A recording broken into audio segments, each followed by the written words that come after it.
وآل محمد.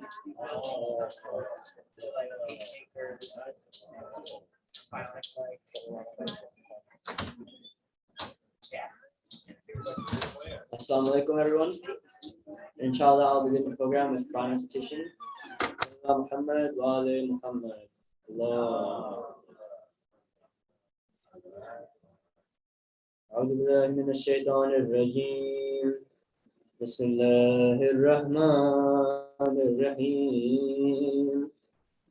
والفجر وليال عشر والشفع والوتر والليل إذا يسر هل في ذلك قسم ذي حجر ألم تر كيف فعل ربك بعاد إرم ذات العماد التي لم يخلق مثلها في البلاد وثمود الذين جابوا الصخر بالواد وفرعون ذي الأوتاد الذين طغوا في البلاد فأكثروا فيها الفساد فصب عليهم ربك سوط عذاب إن ربك لبالمرصاد فأما الإنسان إذا ما ابتلاه ربه فأكرمه ونعمه فيقول ربي أكرمن وأما إذا ما ابتلاه فقدر عليه رزقه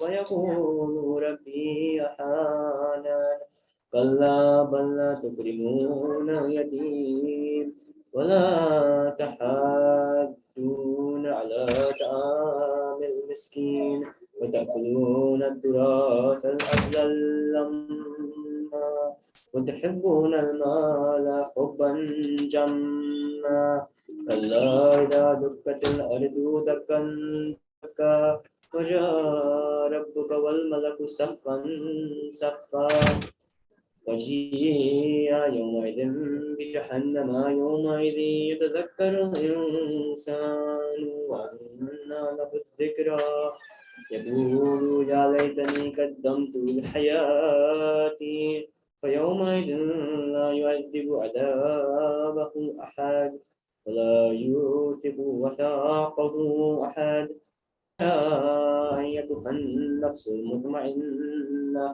ارجعي إلى ربك راضية مرضية وادخلي في عبادي وادخلي جنتي صدق الله العلي العظيم. صلوات.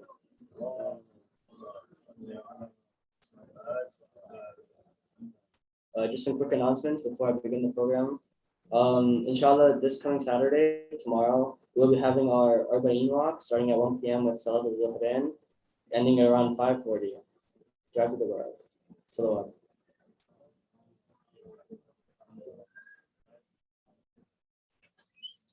Now I'd like to call up Hujjatul Islam Sheikh Salim Yusuf Ali to come and please deliver his speech. Sallallahu Muhammad wa ali Muhammad.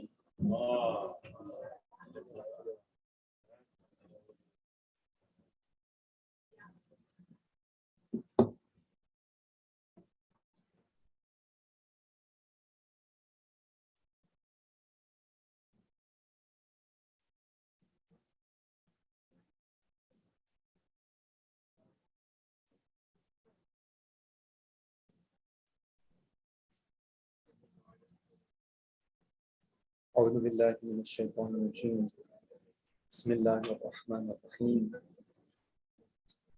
الحمد لله رب العالمين لا حول ولا قوة إلا بالله العلي العظيم وصلى الله على محمد وآله الطاهرين.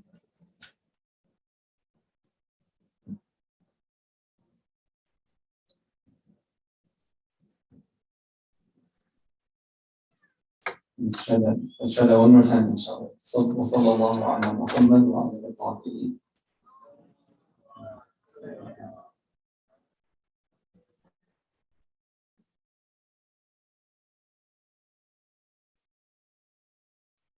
Respected brothers and sisters, we gathered here on this evening for the commemoration of the night of Arba'een.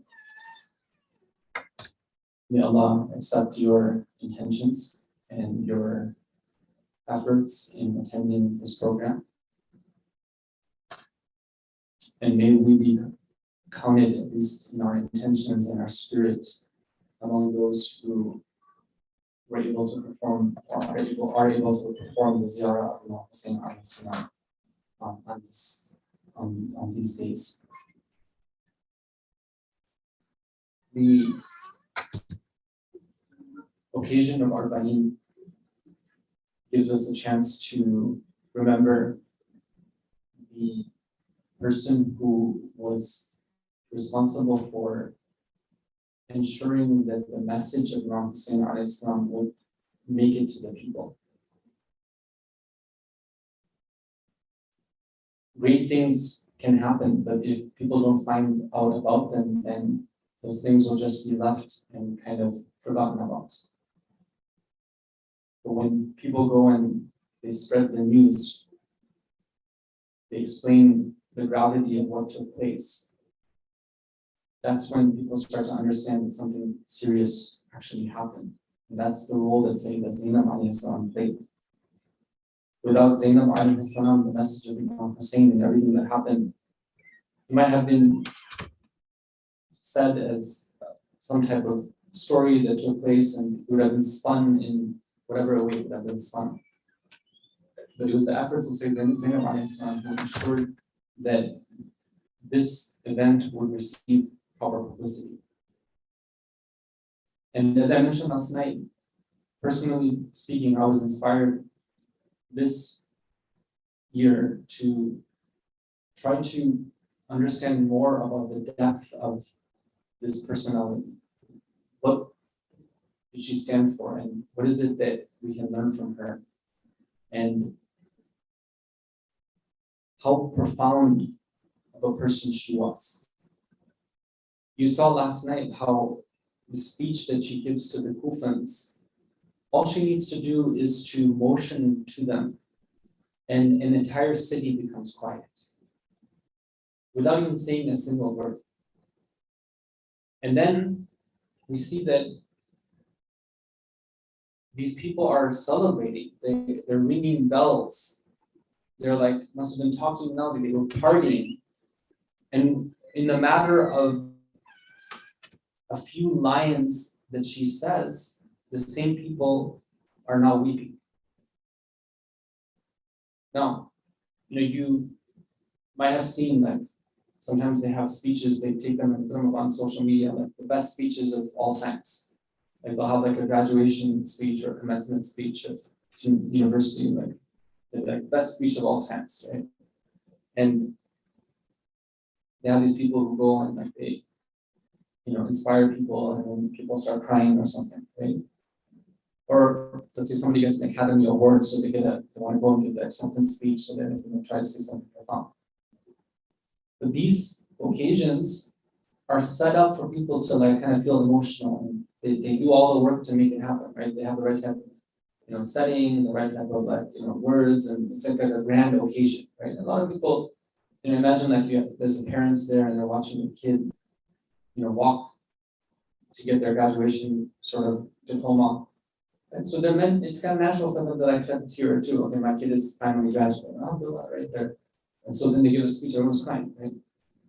But this was a celebration, right, of a war victory. And here you have a prisoner who is standing up, and within the matter of just, less than a minute, she's able to silence a whole crowd and to bring them to tears. This is a glimpse as to the personality of Sayyidah Zainab alayhi salam. When we say that she was extraordinary, when we say that she was a superhero, like it's not just words that we're saying here. And these are things that I wish we could convey to our children. That I wish there was a medium to be able to convey to them that sometimes you're being fooled by those superheroes that are presented to you. Just today, I don't know if you saw it, but Marvel Comics, they announced that they're going to bring back one of their superheroes. Who is the superhero? Her name is Sabra. And who is she? She is like an agent of the Mossad. So the Israeli spy agency, she's like the superhero from that spy agency. She's like a superhero. Okay. And the Israeli, of the PR team for the Mossad is saying that this is a great victory for us, right? That we're able to get Marvel comics to resurrect somebody and to put them and make them be one of the superheroes, like, along with, I don't know, Captain, whatever they call it, Captain America, I don't know the names of it, and Spider, whatever, and Spider-Man and Batman, whatever.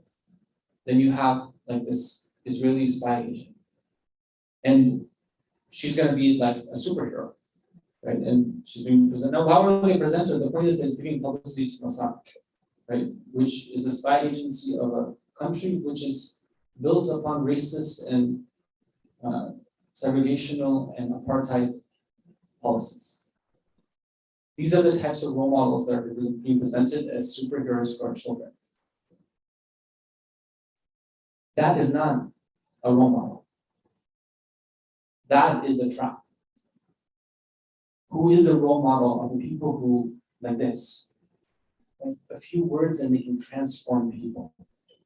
The strength of their character, the piety, the purity, right? These are things that we look for. The dignity, right? The narrator, as we saw yesterday, he says that I never seen anybody so dignified like this. Now, how can a prisoner be dignified? You ask yourself this question. A prisoner is dignified. Right? It's very beautiful to think of, this is the type of person that we have here. And it's also a type of inspiration for us. That imagine if somebody's not a prisoner and they're a free person, then how can they hold themselves so they're dignified? And this is what we learn from Sayyidina Zainab, and so we aspire towards. Yesterday, I got a chance to quote some of the lines of her speech in which she was able to dissect the people that she was talking to and explain the internal state of their souls. And this itself was quite amazing because, as I mentioned last night, most people, if you're an ordinary person, when you have gone through this type of traumatic experience, the one that you're thinking about is yourself. And you're anxious to tell people of how wrong you were in what you did to me, because you did this to my brother and my sons and my nephews and whatnot. But Sayyidina Zainab alayhi salam, her concern is with the people that she's talking to. And she wants to tell them what they've done to themselves. And she goes on to say that you're like this and you're like that. And we got to this point where she says that you're like that fertilized field that grows beautiful foliage on it. Or you are like that grave which is lined with silver. And what we talked about last night is that both of these are analogies for the same thing. What is it?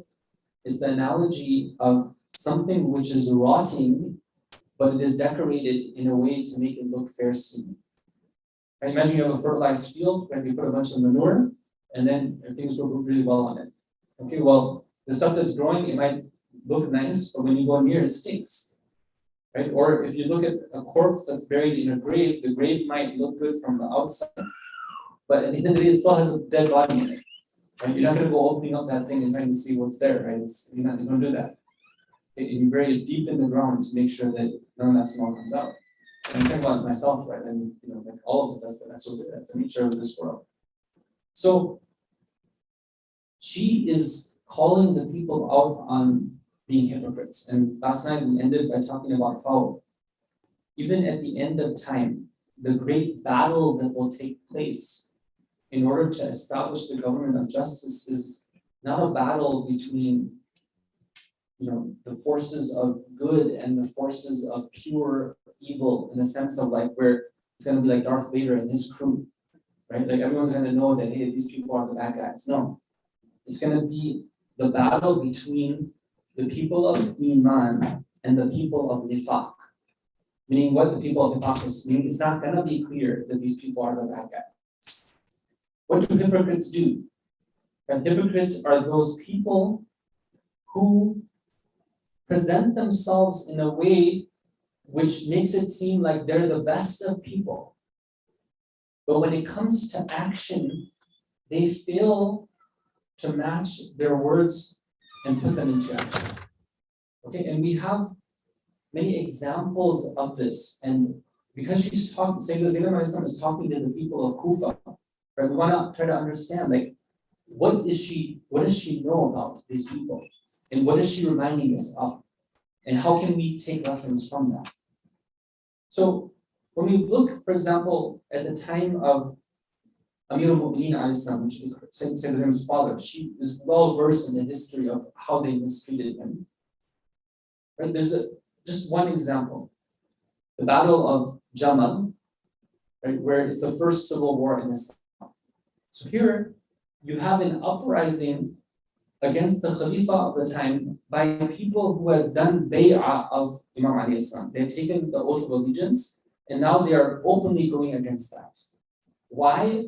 Because they're unhappy that they're not getting the same amount of money from the treasury that they used to get during the time of the second and third Khalifas.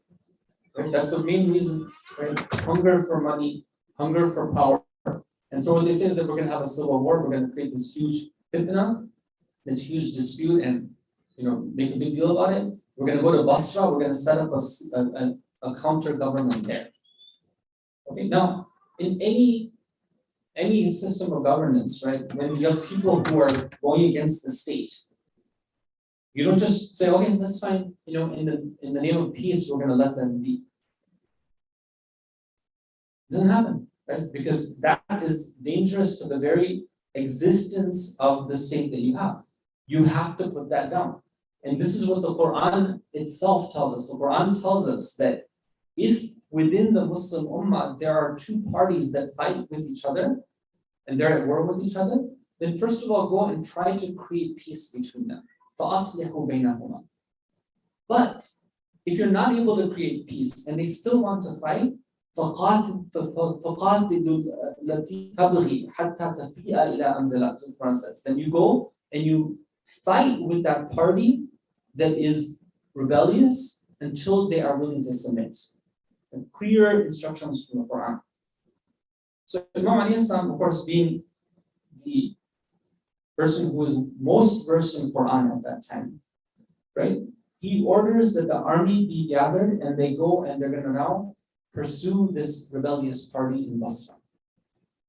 And he goes to Medina, he tells the people there, and there are some of the most prominent companions from the time of our Prophet who he finds out are going to desert him at this time of need. They're not going to go to Basra. So it's very interesting. He calls them and summons them, all of them. Among them are the likes of Abdullah ibn Umar and Sa'ad ibn Abi Waqqas, the father of Umar ibn Sa'ad, and Usama bin Zayd and others. And he says to them that I have heard some news which made me upset. I've heard that you are not intending to follow my command to go with me to Basra and to put down this rebellion. I am not going to force you, but I want to know what's happening. So each one of them now has a chance to speak. Okay? That's very interesting, right? These are people who are companions of the Prophet. They're supposed to be like paragons of virtue, people who have seen miracles of the Prophet. They've seen like the miracle of Islam. They saw how the whole journey of being a party under threat and eventually becoming like the reigning party in that land, right? I mean, they've seen a lot. They saw the revelation of the Quran. They lived with the Prophet. But at this time, when they're tested, what do they say? They start making excuses. One of them, he says that, oh, Amir al-Mu'mineen, if you can give me a sword that will be able to tell who is a believer from who is a kafir, then I will come and fight with you. Meaning, what he's trying to say? He's trying to say that, look at, if this was a battle against like some pagans from some other place, whatever, right? And they were fighting us, I'd be there with you. But because this is a battle against Muslims, right? I can't really fight with you, right? And I don't have any way. Maybe I'm going to be fighting against somebody who is, like a real believer. I don't want to do that, right? And another one, he says that, look at, Abdullah ibn Umar, he says that, look, I don't really know how to fight in a war. I've never done that before, and you wouldn't want to make me do something that I'm not skilled at. Right? Of course, this was a lie. Okay, and so on and so forth, right? One of them says that I made an oath that I'm not going to ever fight people who, are people of La ilaha illallah, and this thing and that thing. So at the end of it, Imam Ali in Islam, what does he say? He says to them that he asked them one question. Just one question. He says that, did you not take an oath of allegiance to me? That's it. Did you not take an oath of allegiance to me? Okay? And all of them say yes. And then he leaves them. That's it. He says that, may Allah make it be the case that I am not in need of you. And he makes his dua and then he leaves them. Now, brothers and sisters, if we analyze this, okay, what we see here, we see these people who, because of their position, because of their past, because of their reputation, they felt like they needed to put on a show of, being with Imam Ali to some extent. They couldn't openly go against him. But their hearts were not with Imam Ali at all. And they were willing to go to the point of giving lies as to why they weren't going to join Imam Ali in order to not join him in the battle. What was the reason why they didn't want to join him in the battle? They were scared.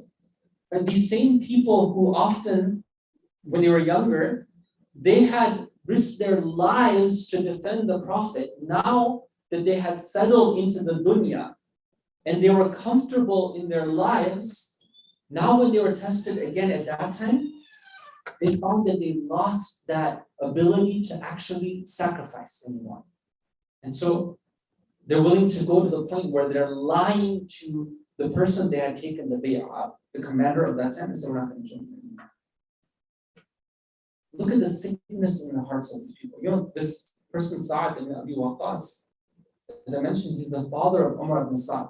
Umar ibn Sa'd is the one who is on the ground responsible for what happened on the day of Ashura. He was the one who was commanding the people, telling them to do this and that. Pure evil. But you go and look, how did he grow up? What kind of conditions did he grow up in? His father, the same person, Sa'd ibn Abi Waqqas, was an illustrious companion. He had a palace which was so decked out that it had a name for itself. It was called Qasru Sa'd. It was known as the Palace of Sa'd. Imagine that, you have to have a pretty big estate, a pretty big mansion for it to have its own name. Sometimes, if you ever go off the beaten path here in the Bay Area and you go somewhere and you see these places like near the ocean side where they have these massive driveways and these maybe two different entrances and these big gates and everything like that, and they have a big sign there like this is the something estate, right, or whatever. Right? It takes a pretty big property for it to be named, given its own name. Right? This is the type of place that Sa'd and Abi Waqqas had. And these are people who had totally become infatuated with the dunya, and now you see that at this time, these crucial times they're being tested, they're showing their true colors. Right? What is the example? The example of that corpse that has decorated itself with the silver, or that foliage. Like you have this thing which is built on manure, but you have these roses that are growing on it. Okay, so what? The roses are there. What about the stuff underneath it?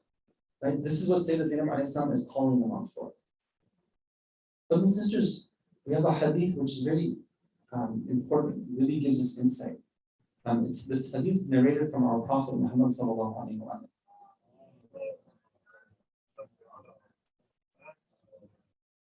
Can we try that one more time, please? Inshallah, the enthusiasm of the ziyarat of Arba'in, inshallah, and love of Imam Hussein, and some respect for Sallallahu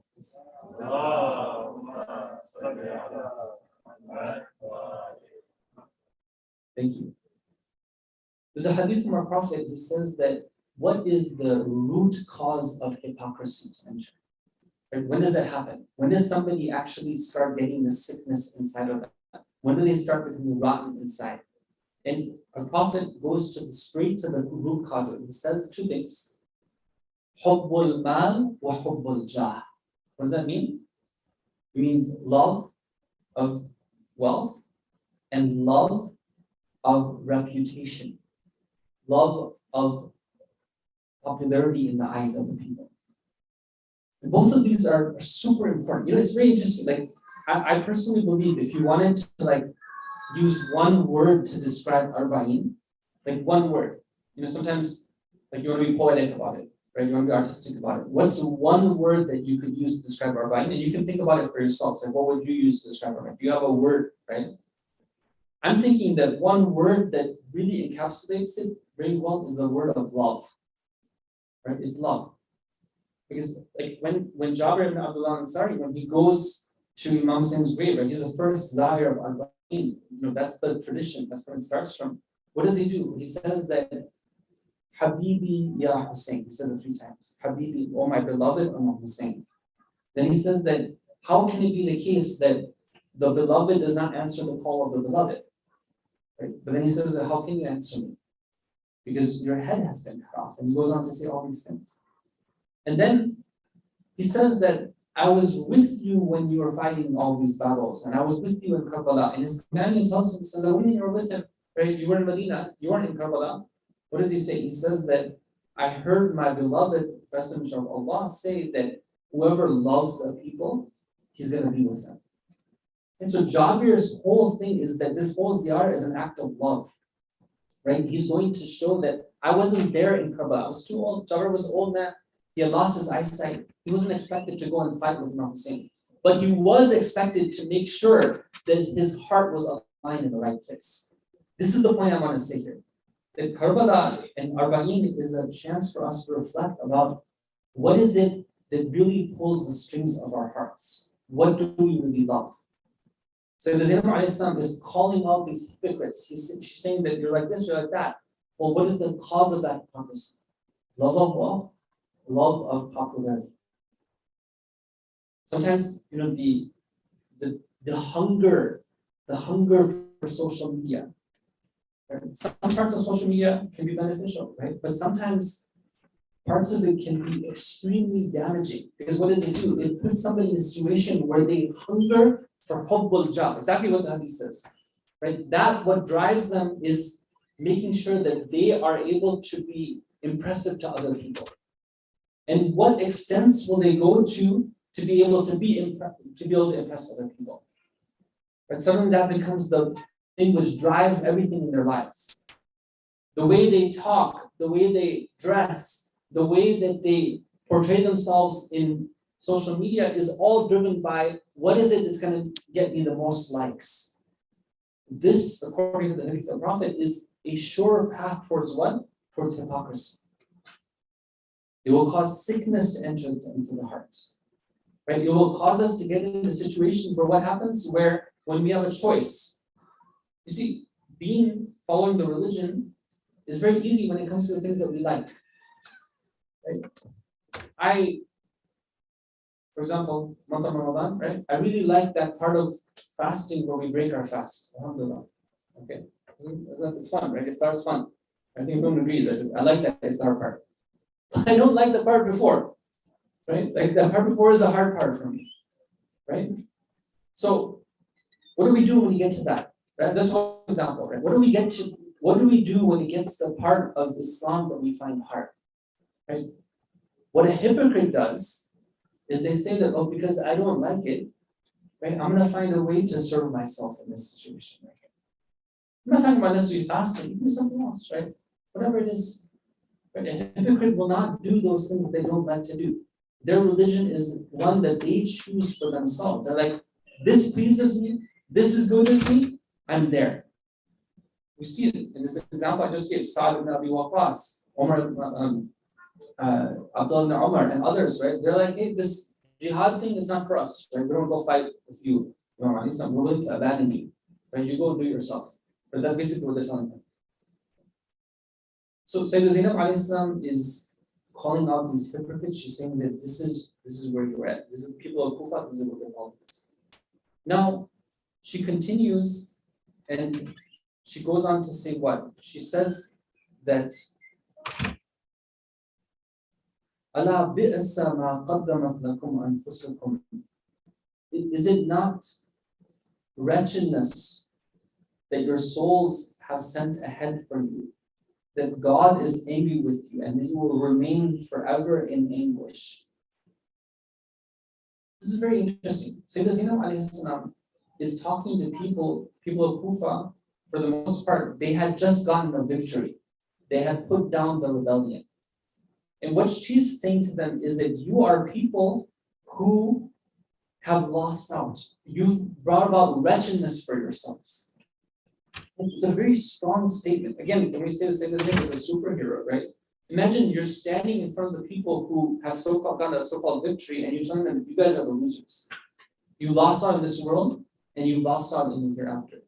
You've brought about a state of wretchedness for yourselves.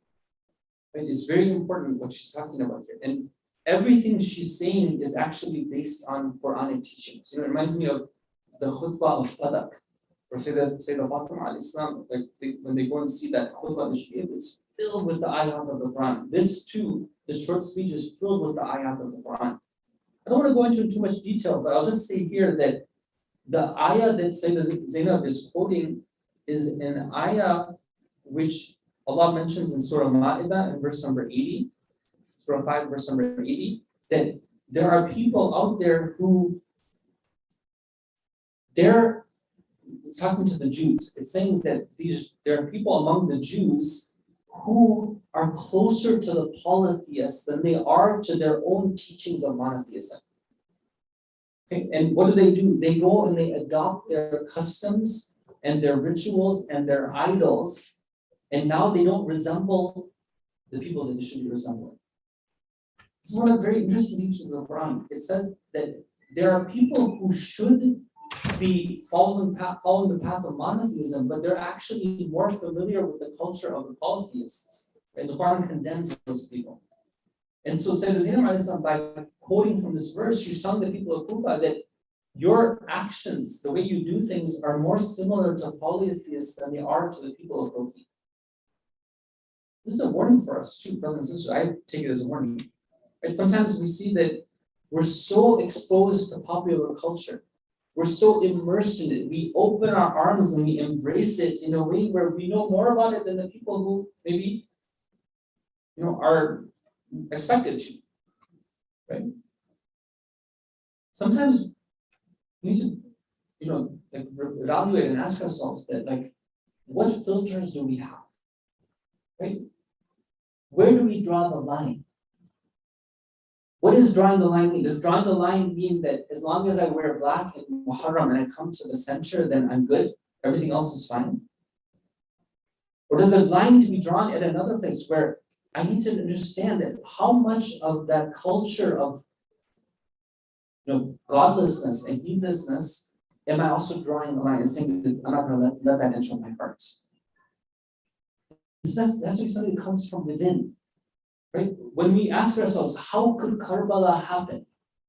Right? How could Muslims, that this thing happened to Muslims? We say that it happened because of diseased hearts.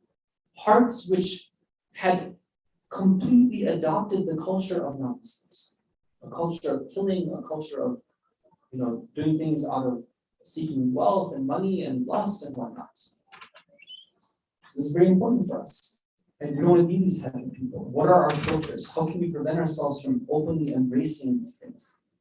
Sometimes it's okay. It's okay not to know everything about everything that's going on, right? Well, I'm not aware of the latest, and the greatest social trends on TikTok. Okay, fine, right? It's okay. It's okay to be simple when it comes to some of these things, right? You can be sophisticated in other ways, right? I'm a reader, right? I don't spend that much time on social media. That's awesome. I admire that. Right? Why do I have to do what everyone else does? Why is it that the children of the social media tycoons, right, their own parents don't let them become addicted to social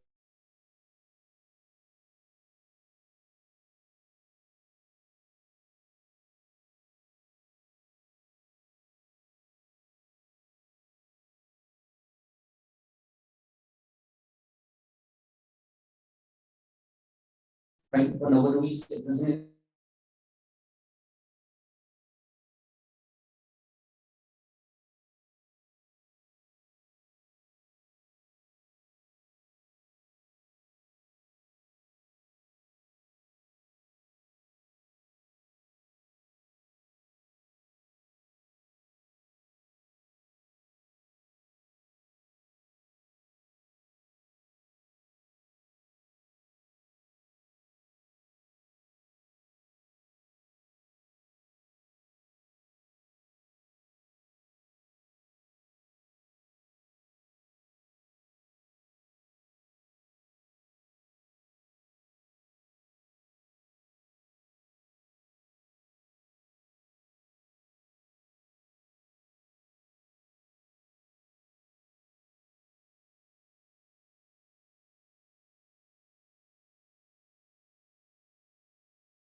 You as well.